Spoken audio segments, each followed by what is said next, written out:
We always hear conversations about how we should act and what habits we should cultivate in order to be better and lead a virtuous life.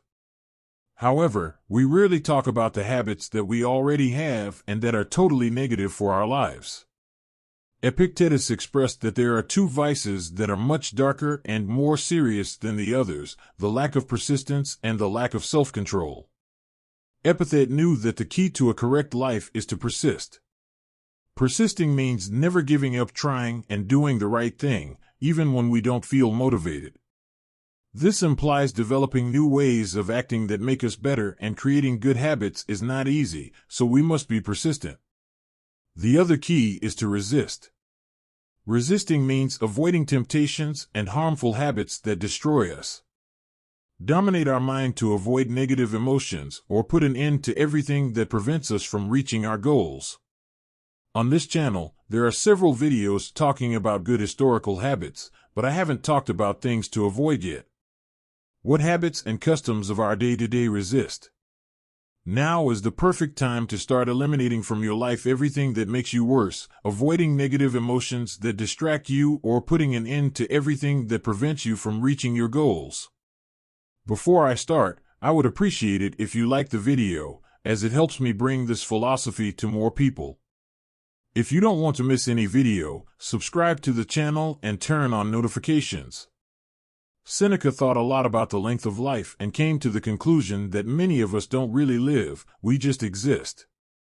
We waste our time doing things that do not bring us anything, and we postpone what we should do when we are lazy. We act as if we were going to live forever, without realizing that time is the most valuable thing that we do not have insured. We don't know if we will be alive tomorrow or if we will be able to do what we want. In the words of Marcus Aurelius, you could stop living at this very moment. Let this determine what you do, say, and think.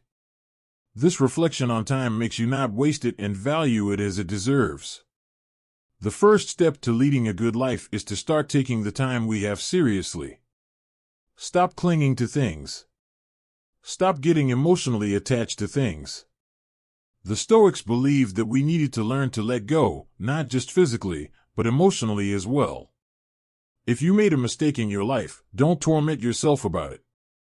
Learn from the mistake so you don't make it again, but don't torture yourself with guilt and regret. These emotions do not help. That doesn't mean it's wrong to feel those emotions.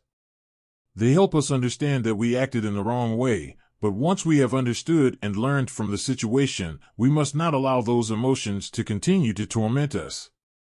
We all make mistakes. Don't suffer for it. Learn from it and always look for ways to grow from the mistake. Stop procrastinating. Marcus Aurelius wrote in his Meditations the following: "You could do something good today, but choose to do it tomorrow." Or in the words of Seneca, all fools have in common that they are always getting ready to start. We prefer to say, "I'll do it tomorrow," rather than say, "I'll never do it." Although many times when we postpone something, it is as if we were never going to do it. If you have something to do, do it now. What's the point of putting off something you need to do, even if you're lazy? It is always better to do what you must do now for several reasons. First, as I mentioned before, our time is limited. And second, rest is more rewarding when you fulfill your obligations. When you put something off out of laziness, you feel guilty and know that you should be doing something instead of resting. You don't enjoy rest in the same way, because deep down you know you don't deserve it. The worst thing is that sooner or later you will have to fulfill that obligation, so you have gained absolutely nothing by postponing it. There are few feelings that beat the satisfaction of a job well done, and doing it right means doing it at the right time, not after. Stop looking for recognition. Stop looking for reward or recognition in everything you do. If you did something right, if you helped someone, if you were successful at something, stop seeking approval or recognition from others. Thinking that others should thank you for what you do for them or that they should congratulate you for what you have achieved will only bring you suffering. You do not control what others think. You do not control whether they appreciate or reject what you do.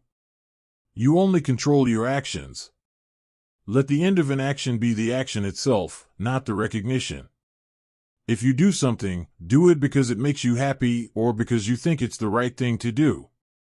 The recognition and congratulations of others usually come after a job.